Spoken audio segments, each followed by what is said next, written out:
Ada satu contoh yang lain ya.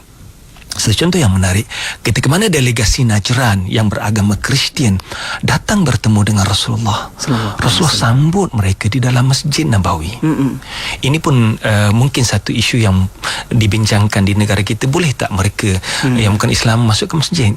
Dan ini dijadikan hujah bahawa Rasulullah menyambut orang bukan Islam di masjid, dan ia menjadi medan ruang sebenarnya kita boleh buat program-program yang boleh menyantuni mereka di dalam masjid, ziarah masjid, untuk membuka hati mereka, membuka minda mereka kepada agama Islam. Demikian jugalah kalau kita lihat kadang-kala apabila kita berhubung dengan orang bukan Islam, mereka teringin nak tahu tentang agama Islam. Antara yang mudah ya, di samping kita bawa mereka datang ke masjid, melihat suasana masjid, demikian juga kita ajak mereka untuk melihat, menghayati ajaran kandungan Al-Quran itu sendiri, yang kita bincangkan kemudian lebih detail, insyaAllah. Masya-Allah, itu dia. Sebenarnya banyak sumber-sumber yang boleh kita jadikan sebagai kisah tauladan dan juga inspirasi kepada kita kan. Dan kalau kita buka Quran dan juga buka hadis, pelbagai lagi inspirasi yang kita dapat, insya-Allah. Dan juga doktor, ada yang bertanya, bagaimana kalau kita hari ini kita berkenalan dengan seorang yang bukan Islam contohnya kan, dan mereka ini sebenarnya nak tahu tentang Islam, dan kita ini sebagai orang yang dah lahir dalam Islam, bagaimana untuk ceritakan tentang ketauhidan kita ni kepada Tuhan, yakni Allah Subhanahu Wa Taala. Macam mana kita nak memperkenalkan kepada sahabat-sahabat yang bukan Islam ni supaya mereka ni nak kenal dengan lebih rapat dengan agama Islam, bawa mereka kepada keimanan tu, doktor? Terima kasih DJ Syafiq. Okey, saya tertarik dengan ucapan yang disebutkan oleh Syekh Sir Qutb dalam perkara ini, di mana beliau menyatakan bahawa dia telah menjelajah banyak negara, lalu beliau berkata, ra'aitul islama bidunil mu'minin wa ra'aitul mu'minina bidunil islam. Aku melihat di negara bukan Islam yang tidak ada orang Islam, tapi ciri-ciri Islam dengan sopan santun, kebersihan, hormat orang ada di negara mereka. Malangnya ra'aitul mu'minina bidunil Islam. Tapi malangnya aku merantau di negara-negara Islam yang ramai orang Islam, tapi ciri-ciri Islam itu tidak ada. Negara Islam, negara yang kotor. Apabila kita berjanji, kita tak tepati janji, kita mungkir janji. Akhlak umat Islam tidak menjadi contoh yang baik ataupun penarik bagi umat Islam pada orang bukan Islam. Dan inilah yang digambarkan oleh Syed Qutb, bahawa sebagai seorang Islam, akhlak yang baik, akhlak yang murni, akhlak yang mengikuti akhlak Quran itu yang boleh membuka, antara salah sebab yang boleh membuka minda orang ramai untuk memeluk agama Islam. Ataupun dalam bahasa moden disebutkan ialah ini lisanul hal, kita berdakwah dengan akhlak yang baik. Dalam masa yang sama, kita tak nafikan Al-Quran mengajak kita untuk berhujah, berdebat ataupun berbincang dengan bukti dan fakta-fakta yang jelas, dalilnya. Dan Al-Quran kita tak nafikan, Al-Quran walaupun diturunkan 1400 tahun yang lalu, Al-Quran banyak menyentuh tentang fakta-fakta saintifik, sehingga telah pun membuka minda mereka untuk menerima kebenaran agama Islam. Termasuk kita jumpa beberapa orang di Malaysia ini yang telah memeluk agama Islam dengan fakta-fakta saintifik ini. Saya tertarik, kita lihat ilmuwan-ilmuwan dunia, contohnya Profesor Tajasen yang merupakan pakar anatomi ataupun dalam struktur tubuh manusia ini, dia tahu seluk-beluk tubuh manusia. Dan beliau teruja apabila berbincang dengan ulama-ulama Islam tentang kandungan ataupun saraf yang berada di kulit manusia. Di mana beliau menyatakan bahawa dapatan beliau, temuan beliau, sepanjang kajian beliau mendapati bahawa saraf sayap memberikan serangsangan kesakitan, kepedihan, keperitan berada di kulit. Tetapi beliau teruja apabila Dr. Abdul Majid Az-Zindani menjelaskan bahawa Allah telah menjelaskan perkara ini dalam Al-Quran, di mana Allah sebutkan innal ladzina kafaru bi ayatina sawfa nuslihim nara kullama nadujat juluduhum baddalnahum juludan ghairaha liyadhuqul adzab. Mereka yang kufur pada ayat kami akan kami hembankan ke dalam api neraka. Setiap kali masak kulit mereka, kami akan gantikan kulit yang baru, liyadzuqul azab, supaya mereka merasakan azab yang pedih. Perkataan kami gantikan kulit yang baru ini, apabila manusia dihumbankan, dibakar dalam api neraka, dibakar terus dalam api neraka, kulit mereka terbakar dan mereka terus dibakar, mereka tak rasa sakit apa-apa. Allah ganti kulit yang baru. Perkataan baddalnahum juludan ghairaha, kami gantikan kulit yang baru, itu adalah satu indication yang Allah berikan secara terang dan jelas bahawa saraf-saraf rangsangan kesakitan ini berada di kulit.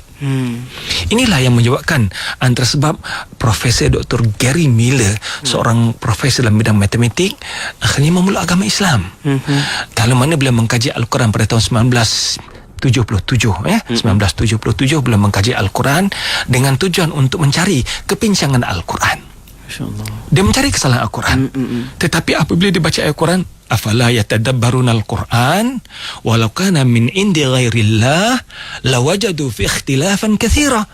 Apakah kamu tidak mau bertadabbur dengan Al-Quran? Sekiranya Quran datangnya selain pada Allah Subhanahu wa taala, kamu akan dapati percanggahan di sana sini.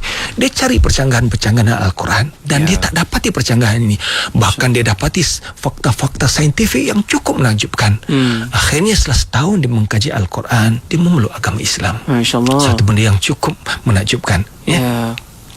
Demikian juga kita lihat contohnya Dr. Maurice Bucaille, seorang yang dipertanggungjawabkan oleh kerajaan Perancis untuk mengkaji mami Firaun. Dan setelah dikaji mami Firaun, apabila jasad Firaun ini diterbangkan ke Perancis oleh kerajaan Mesir, beliau Dr. Maurice Bucaille bersama dengan tim dia mengkaji mami-mami yang ada daripada Mesir ini.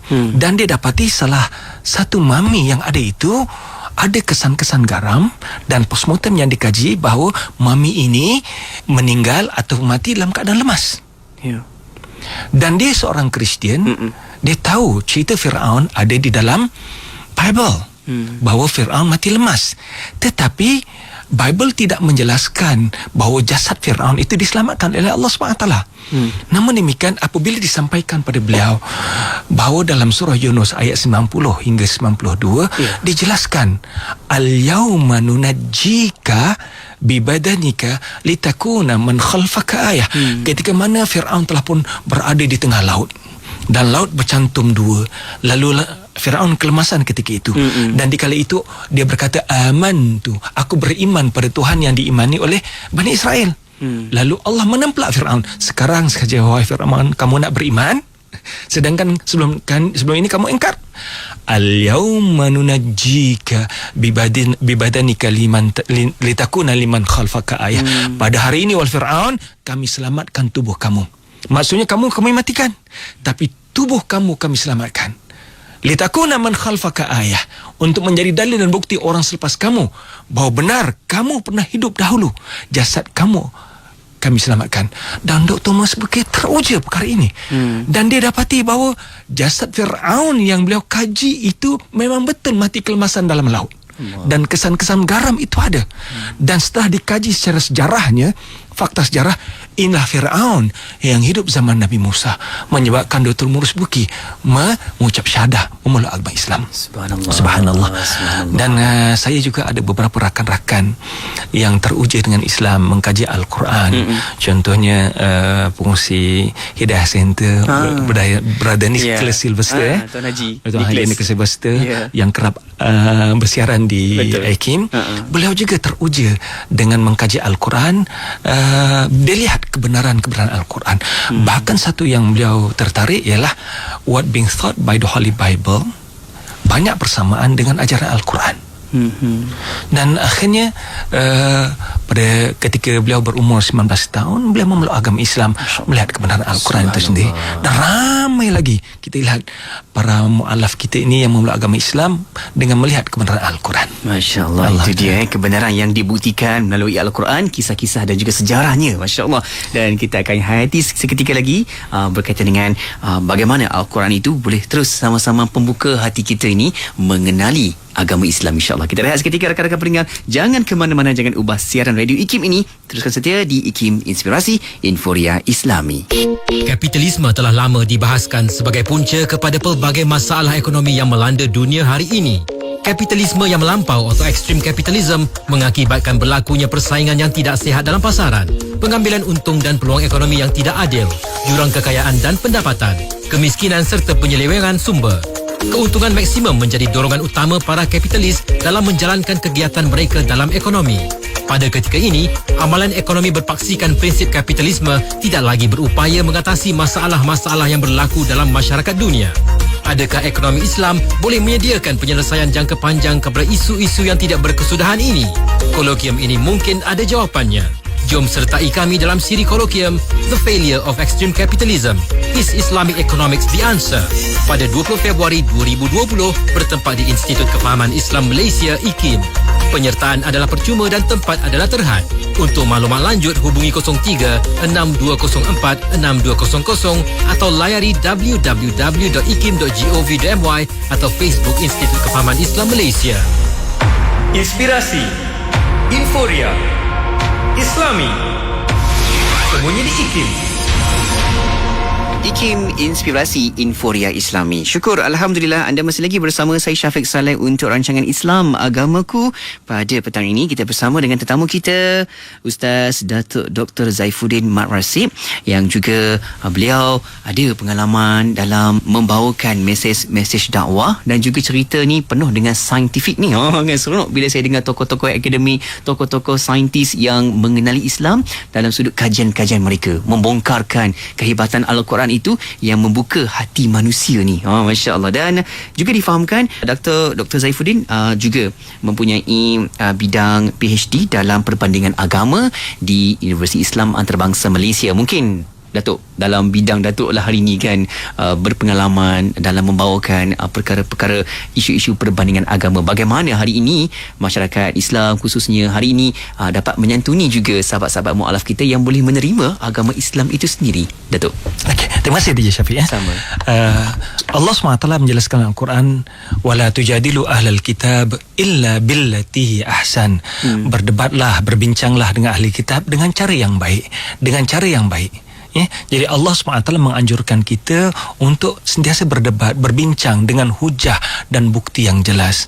Dan dalam masa yang sama, Allah menjadikan Islam ini sebagai agama akhir zaman untuk semua manusia.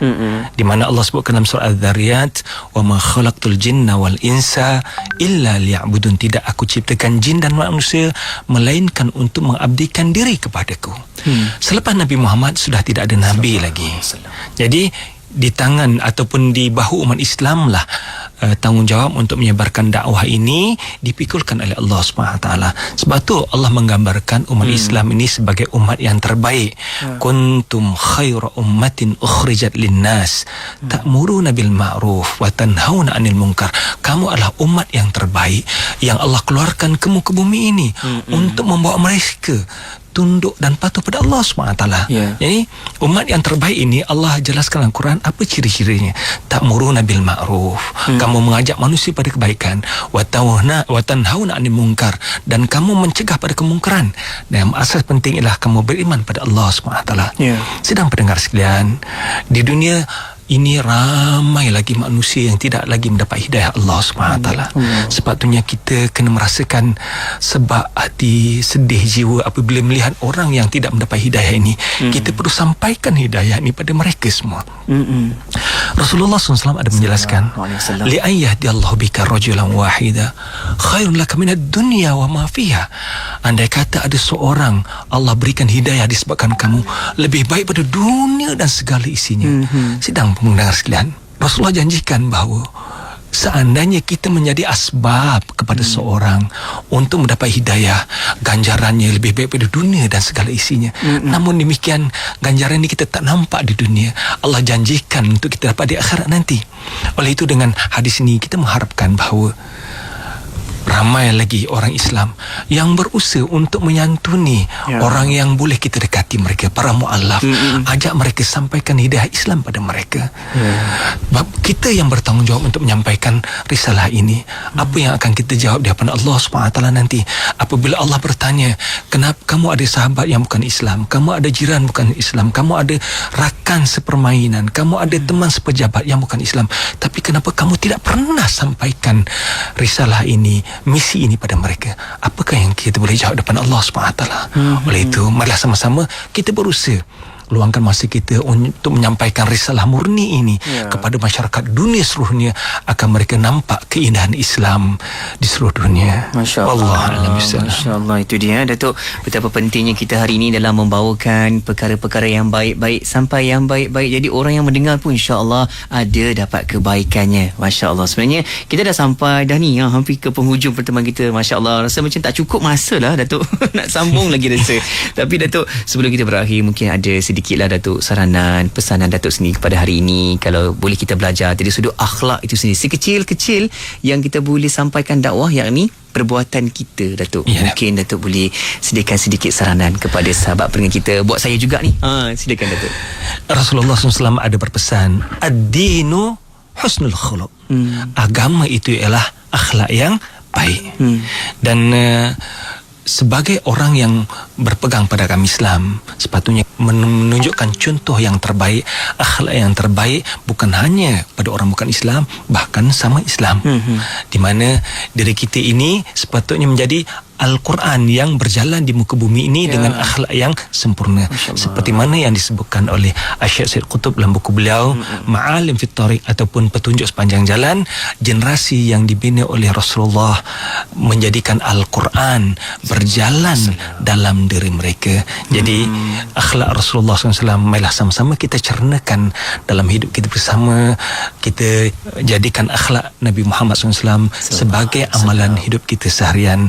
Laqad kana lakum fi Rasulillahi uswatun hasanah. Sungguhnya pada diri Rasulullah SAW itu ada contoh yang terbaik untuk kita amalkan dalam kehidupan kita seharian. Masya Allah, itulah konsepnya rahmatan lil alamin, yakni baginda sendiri membawakan rahmat ke sekalian alam. Masya Allah. Terima kasih Datuk atas perkongsian pada petang ini. Sebenarnya kalau ada masa nanti kita jemput lagi, kita sembang-sembang, kita dapatkan lagi penghayatan pengisian dalam sudut kita mengenali Islam ni melalui Al-Quran dan juga sunnah baginda Nabi Muhammad sallallahu alaihi wasallam. Terima kasih Datuk. Moga dapat jumpa lagi untuk pertemuan yang akan datang. Assalamualaikum.